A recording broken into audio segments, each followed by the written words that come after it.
This video is about race and racism in the workplace. Let's start with race. Race is a social category.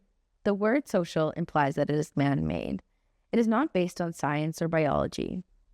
Race refers to the way people are sorted and grouped according to their shared physical characteristics, like the color of their skin, the texture of their hair, or the shape of their eyes or nose. Throughout history, race has been used to divide people and to make some groups of people seem better or worse than others, creating racial hierarchies. These hierarchies inform racism. Racism is a system of oppression and disadvantage based on race. If you would like to learn more about how oppression works, I encourage you to return to Lesson 4, which is all about prejudice, discrimination, and oppression. Like all systems of oppression, racism has two key components: prejudice and power. Racial prejudice and power equals racism. Racial prejudice plus institutional power and control equals racism. So, racism is when a group of people with racial prejudices has power and control over other groups of people or several other groups of people. Power is the ability to influence other people or to make decisions that impact the lives of other people. In this case, it's the ability to make racially prejudiced decisions that affect the lives of other people. It is important to note that racism is not exceptional or rare. It is the norm here in Alberta, and it is the norm across Canada. This is the norm in many parts of the world. Racism is an ordinary, everyday experience for people of color. In the workplace, racialized employees, that is, employees who are people of color, are often monitored more closely than non-racialized employees.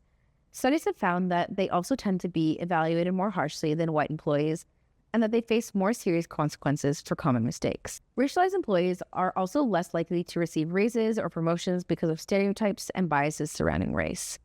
This is especially true of queer racialized employees, disabled racialized employees, transgender racialized employees, and any racialized employees that face two or more forms of oppression, and for example, racism and ageism or racism and misogyny.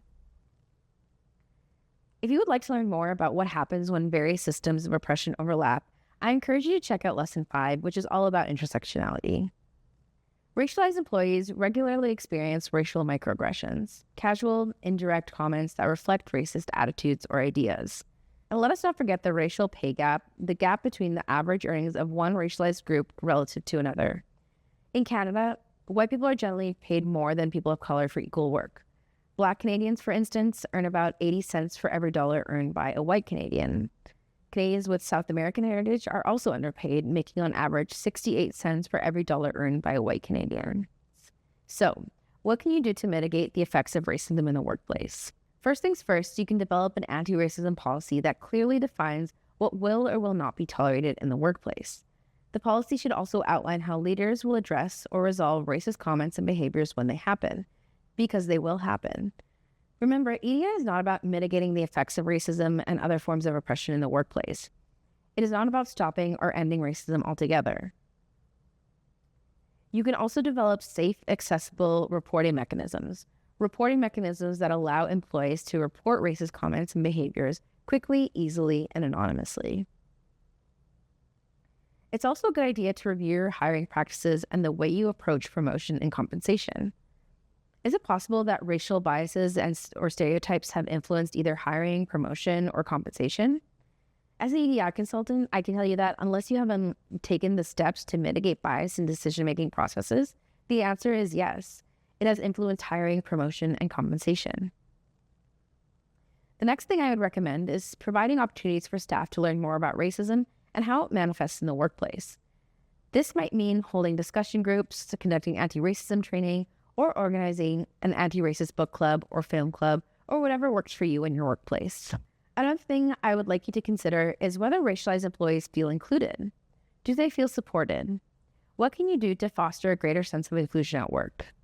Can you set up a mentorship program or a sponsorship program? What about employee resource groups? If you want to learn more about employee resource groups, check out Module 4.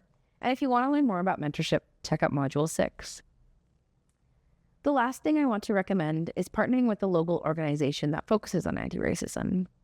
What can your organizations do to help one another? How can you form a mutually beneficial relationship? Now, let's chat a little bit about those 3 Jedi Hub lenses. disability, indigeneity, and racialized newcomer status. It's important to understand how ideas about race and racialized persons are manipulated by those in power when convenient. This is especially true in regard to racialized newcomers. Consider, for example, the fact that the government of Canada in 1881 invited more than 15,000 Chinese workers to Canada to help build the Canadian Pacific Railway. Then, when the railway was finished, the government passed the Chinese Immigration Act of 1885. The act was meant to restrict Chinese immigration to Canada by establishing a head tax for persons of Chinese origin entering the country. The act was in effect for 38 years, until 1923, when the government passed the Chinese Immigration Act of 1923, also called the Chinese Exclusion Act, which barred the entry of virtually all Chinese persons into Canada until it was repealed in 1947. The government manipulated popular ideas and understanding of Chinese persons using neutral imagery when they were in need of Chinese labor, then, when they were no longer in need, switching to negative imagery that villainized Chinese persons seeking to enter Canada. Canada has a long history of race-based discrimination, too long to cover in this video, and this is on top of Canada's history of exploiting and abusing Indigenous peoples, which we talk more about in Lesson 11.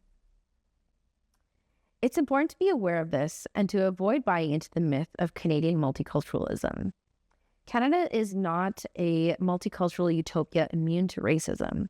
Canada has not always welcomed people from non-white cultures or races, and I encourage you to do some of your own research. A few things you can look into are as follows: the SS Komagata Maru, the MS St. Louis, the internment of Japanese Canadians, the Order in Council PC of 1324, the enslavement of African and Indigenous persons in Canada, and the Chinese Immigration Acts of 1885 and 1923. The image that Canada puts forth, one of multiculturalism and acceptance, is not as accurate as we might like it to be. Racialized newcomers face discrimination and hostility coming to Canada. This, of course, affects their professional lives. And to learn more about the challenges facing racialized newcomers in Canadian workplaces, check out Lesson 13. And to learn more about race and racism, check out the PDF included in this lesson. It has some great questions for self-reflection. I also encourage you to check out the next lesson, Lesson 10, which addresses whiteness and white supremacy. Thanks for watching. We'll see you in the next one.